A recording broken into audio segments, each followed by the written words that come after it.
Welcome to Leveraging Inspiration, the Inspired Patent Podcast, where we explore the world of innovation, creativity, and intellectual property. I'm your host, Wayne Carroll, and I'm excited to bring you insights and stories from inventors, entrepreneurs, and experts in the field.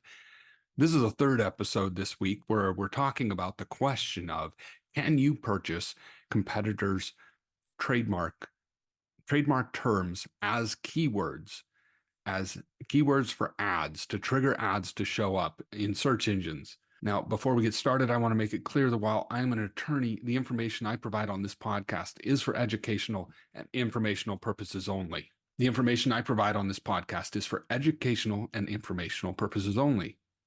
I'm not providing legal advice, and nothing in this podcast should be construed as creating an attorney-client relationship. All right, with that disclaimer out of the way, let's dive into AdWords and what happens. I'm going to go ahead and cover a case. Actually, it's a set of cases. This is a company called WhenU, WhenU.com. And they were sued by many companies in multiple courts, and they won in these battles. They technically did it right, but they're not in business anymore. My guess is defending all these lawsuits probably put them under. That's just a guess. I didn't search their company history and why they went out of business. But one of the cases is 1-800-CONTACTS Inc. versus WhenU.com. And it was from the Second Court of Appeals in 2005. It's a New York-based case. And this case has been cited by over 100 other court cases. What it said has been repeated over and over. Just because it's been repeated over and over doesn't mean it's the current law. And we're going to get to that of why you might not want to follow this case unless you are very careful about the facts of the case and what happened. What happened was WhenU had an advertising system. It was a pop-up advertisement. People would download it. They would be asked, do you want to download this, when they were downloading other often free things that they download. Somebody will offer a free program and there'll be a little box that they check saying, yeah, download this other program too. This is the program. I discussed it a little bit in last episode where they would have ads pop up by reading what you're searching. So it would be gathering the data from your search, what was showing up, where you were going on the internet, and it would determine the category of what it is you were searching for. They would have advertisers that were lined up in that category, and they would show one of those advertisers. They'd rotate through them and be a random nature of which one was showing up. The keywords that were internally used to trigger that included trademark terms, including 1-800-CONTACTS. They were also sued by U-Haul and Wells Fargo and others. There's a bunch of people that sued them. Some of them, multiple cases were combined together. Specifically the 1-800-CONTACTS case, because that one went up to an appeals court. That's the one that gets cited a whole bunch. They didn't advertise saying, if somebody searches for this keyword, we're going to pop up this ad. It's some of the specific things that really become clear with this case, especially when it's discussed later by this second circuit appeals court later in another case that comes up more recently than this one. The question is, how are they presenting what they're presenting? And are consumers likely to be confused? This was a separate pop-up window that clearly indicated this was WhenU's advertising. People had opted in and said, yes, you can have this pop-up show up when I'm searching for things and show me advertisements, or it would be in a sidebar that it was clearly separate. It was really clear.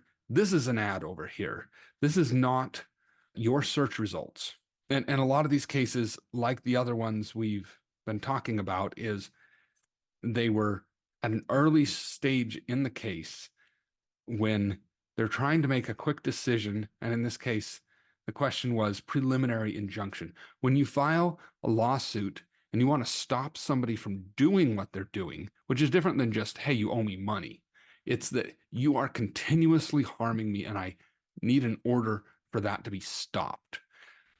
So and that was a preliminary injunction stage. Here again, they said, they used this term as I discussed in a previous episode, that Wells Fargo trademark, that the inclusion of Wells Fargo's trademarks was not use under the trademark laws called the Lanham Act, and that it didn't interfere with Wells Fargo at all. So that was the reasoning they used. But really, the reasoning that should have been used is they were not confusing anybody. People knew that they were viewing advertisements that were not Wells Fargo advertisements. U-Haul was very similar, and they said that it was a pure machine linking function that was not, quote, use under the trademark or under the Lanham Act. So they use that use language again. There's another court that discussed this whole issue. It was from 2009. Google was sued by Rescue.com. It was an IT service company, and they were suing Google for using Rescue.com's trademark in selling AdWords. Based on all these other cases of it's not trademark use, they're focusing on this use question rather than are consumers likely to be confused. So the trial court dismissed it and said, you know what, 12b6, you didn't state a claim that can be granted, that you can't recover here based on what Google did and is doing. It was dismissed by the trial court, and it's based on that 1-800-CONTACTS case. Once again, it's the same court, the Second Circuit, 4 years later. They said the district court got it wrong. There were some major differences between what WinU was doing and what Google was doing. The major difference is that WinU was making it very clear that they were displaying advertisements. When the lawsuit against Google, it was still a question of fact, whether Google was clearly indicating that they were displaying advertisements and not organic search results. So those who have used Google, which is probably everybody that's found this podcast or listening to this on the radio, it was clearly indicating when you use Google, they put a whole bunch of search results, and they've changed it over the years exactly how they identify it. Sometimes they've put the little word ads next to the ones that are ads. Other times they've put the word sponsored next to those. They're always fairly small. I think sometimes they've put them in a box, but it's more clearly separate that these are the advertisements. These aren't your search results. You go to Google to get relevant search results. And when ads pop up, the question is, are the consumers going to be confused thinking those results that are ads are relevant search results? And that was a question that they said isn't a matter of law. We have to figure out the facts of this case before we can tell whether or not that is trademark infringement. The trial court dismissed the Google case early on at an early stage because they thought that selling keywords could not be considered trademark infringement as long as the trademark was not displayed to the end user.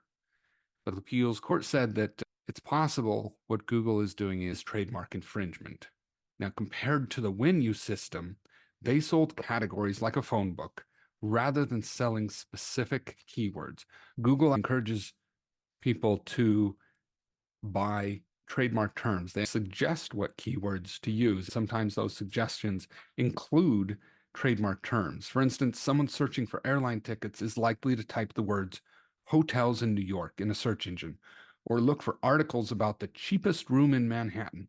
So they had the ability to recognize this behavior and serve an ad for relevant travel partners such as Priceline. The relevance worked at the time. My guess is people just really hate pop-ups, and their model also failed, as well as all these lawsuits for WinU, why they're not around anymore after 2012. So WinU is the facts were very different from what Google is doing. It's very risky to say, oh, this court said this without looking at the very specific facts of that case. In trademark law, because it's fact specific, it's very hard to say unless you are really clear that what you're doing is just like another case. And an attorney can't clearly differentiate between that case and your case. Google, on the other hand, the allegation against Google was that they were displaying ads without clearly telling the consumer using their search engine that they were viewing ads. And coming back to how this case came to the appeals court was it had been dismissed by the trial court saying, even if you assume everything that they're claiming in their complaint, RescueCom was a company and they were suing Google. If everything that RescueCom said was true, could they succeed if they could prove it all was true? And the court said, yes, if they could, because they gave specifics. They didn't just say people are confused. They explained enough detail that the reason people were likely to be confused was because their search engine did not clearly indicate that people were viewing ads, and that the consumer would believe that the top result was the most relevant result because it was at the top. That is a question of fact. Now, that fact wasn't determined in the case. The question was, could this case go forward if RescueCom could prove, if they substantiated that and brought enough facts to the table to show that's what happens, that a substantial number of consumers, when they used Google's website and put in RescueCom brand name into a search engine, and would they think the top results were highly relevant to RescueCom itself, and therefore they would think that those are sponsored or affiliated with RescueCom. And that's why it's still a question of law. Or not. When a case gets dismissed early on, it's usually because the law itself determines that's the case. Now, when you're within the law and it's a question of fact, who wins, you have to go to trial to figure that out. That's what you want to avoid. That's why it is still risky to use a keyword of a competitor